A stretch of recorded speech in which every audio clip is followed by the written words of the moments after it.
Wankawan TV1. Assalamualaikum warahmatullahi wabarakatuh. Bersama kami UI Watch. Di samping saya ada Bung Sayuti yang dulu pernah seasrama dengan saya di Daksinapati dari Fakultas Teknik. Di pojok sana ada Bung Hengki dari FISIP UI. Nah, kami di sini akan bicara tentang kondisi situasi Republik ini di bawah kepemimpinan Prabowo. Mungkin dengan ngomong-ngomong kami ini ada manfaatnya buat penonton sekalian. Oke, kita lanjut aja. Buat negara dan bangsa dan generasi yang akan datang. Kita ingin tanya sama Bung Sayuti, apa sih ceritanya di Republik ini sekarang? Banyak masalah, tapi intinya adalah kita bersyukur bahwa kepemimpinan yang dihadirkan sekarang itu memberikan banyak harapan ke depan. Hanya saja ya saya sih bisa menjelaskan kepemimpinan Pak Prabowo, Pak Hengki juga bisa menjelaskan juga bahwa ini satu model kepemimpinan yang tidak mau berbenturan langsung, tapi idealisme itu tetap diperlihatkan. Jadi misalnya ada yang dipuji-puji gitu, habis puji-puji pagarnya dicabut, kemudian belajar lagi dari guru yang dipuji-puji itu, habis itu sertifikatnya dibatalkan, habis itu muji lagi, ya, kemudian IKN diblokir anggaran.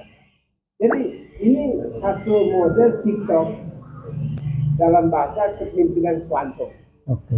Jadi musuh itu tidak dibiarkan berada jauh, tapi dekat di dalam, nempel seolah-olah menyatu, padahal digangsir dari dalam. Memang di kepemimpinan Prabowo ini ada musuh. Kalau musuh negara itu selalu melekat kan? Oh, melekat. Selalu melekat. Maksudnya dari kelompok mana itu? Adalah. Ada. Nggak usah dipertegas ya. Tetapi kita lihat di situ bahwa banyak orang yang kelihatan kurang suka kalau dipuji-puji misalnya. Kalau kita terus terang aja misalnya ada yang dianggap sangat berkhianat di negara ini, dipuji-puji itu kan nggak elok. Tapi hasilnya adalah tindakan. Habis dipuji lagi tindakan lagi. Nah, ini yang kebagian pujian, yang ini kebagian tindakan. Kalau kita audit, rakyat untung karena hasilnya ada. Tapi kelihatannya ini hanya bolak-balik di wilayah-wilayah yang sifatnya teknis saja. Akar masalahnya itu belum diselesaikan. Rakyat ini menginginkan jangan terlalu banyak nempel-nempel sama yang menjadi musuh atau yang sudah berkhianat atau jangan. Jadi maksudnya yang udah berkhianat udahlah selesailah. Ya, udahlah.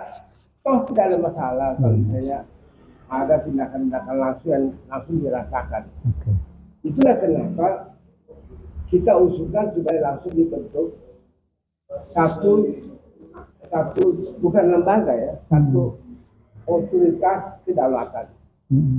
Otoritas kedaulatan ini, karena kalau nanti lembaga lagi, kita terlalu banyak lembaga di negara kita kan, biar aja cukup juga cabang kekuasaan eksekutif, legislatif, yudikatif. Yang satu ini kita kasih nama saya satu entitas, otoritas kedaulatan. Nah ini nanti akan menempatkan presiden sederajat sebagai kepala negara yang punya tangan kedaulatan ini. Nah dia berwibawa sehingga pengkhianatan atau kelembaman atau penyimpangan tingkat teknis di bawah itu bisa ditangani langsung oleh sekaligus menjaga kedaulatan kita. Karena ancaman yang kita alami sekarang sudah ancaman bukan ancaman lagi penyakit, tapi ancaman eksistensi. Artinya ancaman itu bisa mengantarkan pada negara ini bisa ada terus harus tidak ada lagi. Ini sudah eksistensi kita. Kalau tidak diambil tindakan, bisa tidak ada negara ini. Nah, yang kedua begini Pak Bulio. Ada satu nasihat yang bagus. Jangan terlalu lama bergaul dengan orang-orang yang bermasalah. Karena nanti Anda ketularan. Iya kan? Jadi Pak Prabowo diharapkan jangan sampai ketularan ini penyakit dari orang-orang yang berkhianat itu Pak RT. Bahkan ada yang mengatakan bahwa kalau dilihat, saya kurang percaya, tapi ada yang bilang begini, jangan-jangan Pak Prabowo ini sudah didukunin. Ada yang begitu. Ada yang bilang diguna-gunain gitu Pak RT. Saya sih nggak percaya, tapi artinya mungkin orang terlalu berharap. Ya. Jadi menganggap tolong dong cari siapa sih yang bisa ngatasi pendukungan seperti ini. Kalau saya sih tahu jawabnya bahwa ada satu filsafat di baiknya. Kalau orang main di wilayah dukun itu sebenarnya wilayah yang antara terang dan gelap. Tapi kalau orang yang bisa mau bebas dari dukun itu, pendukunan itu atau guna-guna seperti itu, dia naikin aja spiritualnya sedikit di wilayah terang, maka serangan itu nggak kena. Oke. Tapi karena sayangnya orang sama Pak Prabowo, tolong dong bagaimana itu? Mungkin karena berharap ingin cepat diselesaikan. Ya. Bu Hengki, gimana ceritanya nih? Ya, kalau otoritas kedaulatan itu dalam pemikiran saya itu sangat penting. Ya. Tapi ya barangkali kalau kita ajukan ini kepada Pak Prabowo akan banyak pertimbangan. Karena di sisi kiri kanan beliau ini banyak yang tidak sukai jika ada lembaga, institusi, komunitas lain, ya otoritas yang nanti menyaingi mereka. Tapi karena ini melekat pada presiden, langsung di bawah presiden. Iya. Jadi kedudukannya bukan menyaingi. Iya, kalau mereka tetapi tidak suka, sama dia tidak suka presiden. Betul. Cuman sekarang ini kan Pak Prabowo tidak berjalan dalam kesendirian. Dan yang lain-lain. Iya. Tadi disampaikan tadi, ada orang yang berpikir tentang beliau itu didukunin. Apakah iya? Itu pertanyaan kan? Ya. Kalau memainkan perdukunan itu dia, kita tinggalkan dan naik sedikit tentang spiritual, religius, teologis kita, ini hilang. Tapi dalam konstelasi ini perlu tentunya kita berpikir lebih real. Oke, otoritas kedaulatan dibuat. Siapa yang mengajukan kepada Pak Prabowo? Ini baru kurang lebih 120 hari perjalanan beliau. Ya, kira-kira gitu kan? Dan ini akan membantu besar kepada berbagai kebijakan Pak Prabowo. Di sisi lain, ada banyak orang-orang yang akan memiliki kepentingan yang saat ini sedang berjalan, yang juga ada di dalam kabinet seperti kata abang tadi. Siapa sih musuh itu? Kira-kira gitu kan? Adakah di dalam? Ya, kata Bang Sayuti tadi, dia nempel. Pak, ya, iblis itu akan datang kepada manusia ciptaan Tuhan. Sepanjang manusia itu kuat berdoa, sepanjang itu juga iblis akan mendekati. Nah, ini sama dengan kepemerintahan. Satu-satunya adanya pembersihan tadi reshuffle. Setuju saya. Sekaligus dengan membentuk tim otoritas kedaulatan. Ini yang saya berharap. Jadi negara kita udah nggak berdaulat nih ya. Saya boleh katakan Indonesia berdaulat, tapi berdaulatnya kayak apa ya? Kedaulatan itu di tangan rakyat. Soalnya ada negara di dalam negara nih. Iya, nah kalau kedaulatan itu Pak di tangan rakyat. Kok ada negara di dalam negara? Orang bertanya, negara mana yang ada di dalam negara Indonesia? Pertanyaan itu kan Pak? Negara aguan. Lah, oke, kita tidak menyebut seseorang namanya aguan atau apa atau segala macam. Ini sebuah kenyataan Pak, realitas.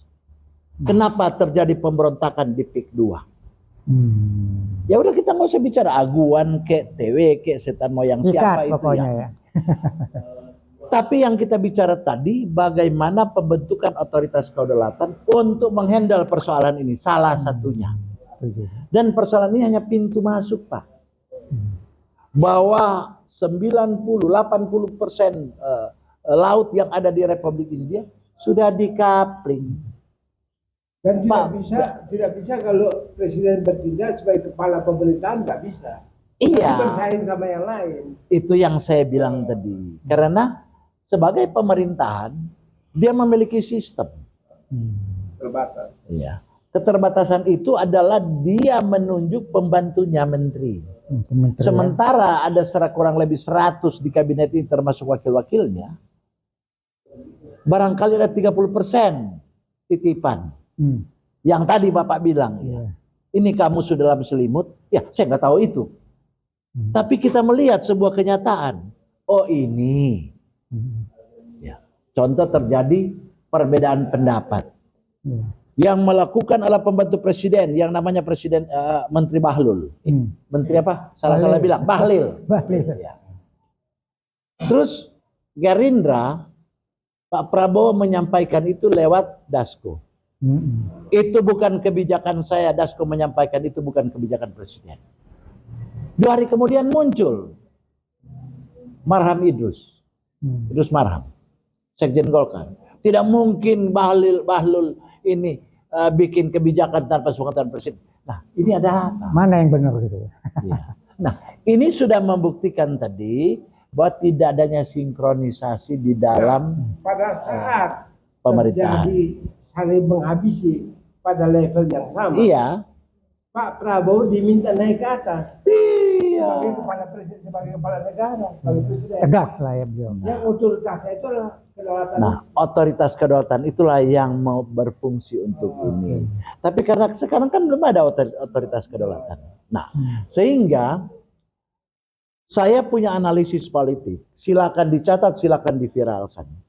Bahwa saat ini Pak Prabowo sedang dibully habis-habisan untuk menghilangkan kredibilitas kepercayaan rakyat Indonesia oleh orang-orang pembantu dia. Pembantu titipan. Iya, pembantu titipan dan partai yang pendukung juga. Iya. Tapi ketika Pak Prabowo itu mengcounter, bersih atau saya yang bersihkan, maka ini merupakan arus balik, feedback. Bahwa tadinya Pak Prabowo itu kredibilitas kepercayaan kepada rakyat kepada Pak Prabowo mulai menurun, sekarang naik. 85% apa? Iya. Karena dia berani menyampaikan itu. Artinya reshuffle sudah di depan mata. Hati-hati menteri-menteri ini. Ada kurang lebih sekian belas menteri titipan. Ada 30% dari 100 kabinet Prabowo. Termasuk kepala lembaga dan wakil-wakil. Saya punya keyakinan 100 hari kedua akan terjadi perubahan. Hakul yakin, Pak. Ini juga Pak Henry, ini Pak Bulio, satu masalah. Kalau soal misalnya, kalau kita tangani masalah-masalah ini kan sifatnya adalah negasi. Negasi itu kita tolak. Keburukan kita tolak. Misalnya sertifikat palsu ditolak. Iya. Misalnya pagar laut ditolak. IKN yang bermasalah ditolak. Iya. Dengan PSN lah, proyek strategis dengan nasional. cara blokir. Iya. Ini kan semua penolakan. Sementara tempat-tempat itu punya potensi ekonomi. Oke. Jadi kita jangan hanya berpikir untuk merubuhkan, tapi mempersiapkan alas pengganti yang membangun. Oke. Jadi saya kira jangan ada kesannya memusuhi pengusaha-pengusaha tertentu. Pengusaha ini kan banyak dan mereka juga harus diberikan tempat untuk bergerak. Iya. Jadi saya usulkan daerah-daerah yang terdampak oleh penolakan-penolakan ini, penolakan kita, kan setelah ditolak kemudian terjadi kekosongan, produktivitas turun. Jadi saya usulkan misalnya seperti daerah Banten, itu diberikan akses juga pemberdayaan kepada para petani, para nelayan. Jadi mereka jangan hanya bukan kita menghabisi pagar laut saja. Memang nelayan bisa beroperasi, Tapi kalau Yang di darat, ya. motor lautnya juga harus dipikirkan. Gitu loh. Jadi harus ada anggaran untuk itu. Daripada misalnya orang masih ribut soal makan gizi, gratis. makan gratis bergizi. Ya. Nah, itu mungkin dipersoalkan. Kalau kita tidak boleh untuk mencegah orang dari kenyang, tidak boleh. Tetapi mungkin dipisah-pisahkan saja daerah tertentu mana yang membutuhkan dengan data yang akurat. Biar tepat anunya lah sasarannya. Anggaran yang ada dari penggalian dan sumber-sumber yang banyak di provinsi, kalau berhasil dihidupkan kembali, dihasilkan kembali, nah itu diarahkan ke yang tadi itu tempat-tempat yang dimana setelah kita tolak jangan terjadi kekosongan. Jadi perhatian juga diberikan kepada produktivitas nasional. Saya Pak Buyo, satu hal yang saya belum bicarakan sebenarnya perlu pembicaraan khusus, yaitu setelah masanya Pak Harto itu terjadi deindustrialisasi. Industri kita tuh betul-betul itu nyungsep. Orang dengan politik reformasi ini energi nasional lebih banyak ke arah politik. Dan di dalam wilayah politik itu kan fitnah, korupsi segala macam. Dan banyak manuver yang tidak produktif. Jadi saya usulkan kalau bisa kepada Pak Presiden yang terhormat ini kita berikan dukungan supaya ada gerakan menghidupkan kemampuan produksi kita. Produktivitas nasional itu harus dihidupkan. Jangan kita malu dong sama Vietnam dan sebagainya.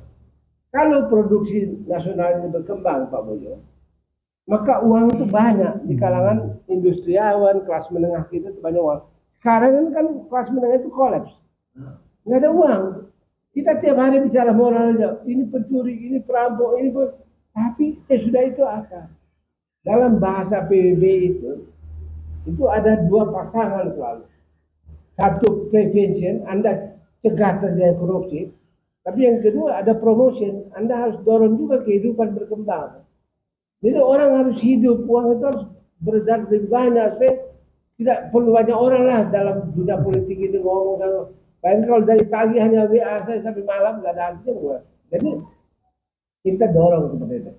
Kalau duitnya banyak beredar, maka ketentuan tentang gaji lepas itu yang pegawai buruh lepas itu yang tidak ada semua sekarang buruh lepas swasta. Tidak ada kontrak.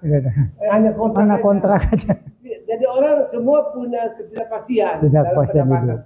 Tapi kalau uangnya banyak pengusaha-pengusaha ini, ya orang produksinya bagus, nggak mungkin mereka begitu. Oke, saya mau tanya nih tentang investasi dengan sikap Prabowo sekarang. Investasi kita gimana nih?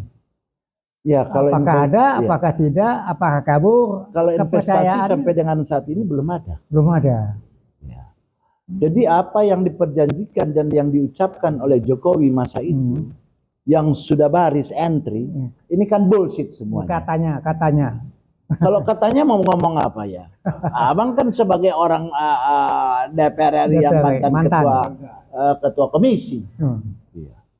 Kalau orang cuma omong-omong, apakah Pak Prabowo akan mengikuti ini? Enggak, karena begini Pak Hengki, maaf.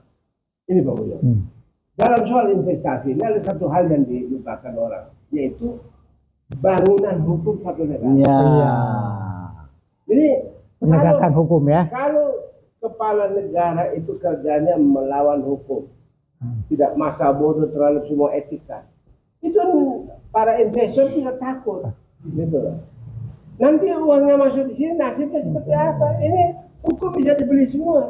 Ya, jadi antara politik, keamanan dan hukum harus terjalin agar investor itu berani masuk. Jadi kalau tiga modal ini tidak bisa, ya ngomong apa? Iya, kalau Pak Prabowo itu juga ragu-ragu dalam soal hukum. Nah, itulah investor juga bisa takut. Yang dibutuhkan secepatnya membentuk otoritas kedaulatan. Itu. Oke, terima kasih.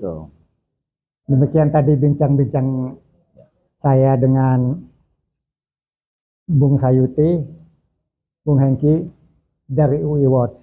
Mungkin pada saat ini kami berharap negara ini berdaulat, ya, sehingga rakyat bisa merasa tenang, berbisnis, berusaha, ya. Mungkin juga dengan kasus yang ada ini kita bisa membantu Amin. Prabowo dan berharap sama Prabowo supaya beliau tegas. Yang salah itu salah, yang benar itu benar. Demikian harapan kami dari UI Watch. Prioritas, Probabilitas justisia. Terima kasih atas perhatiannya. Assalamualaikum warahmatullahi wabarakatuh.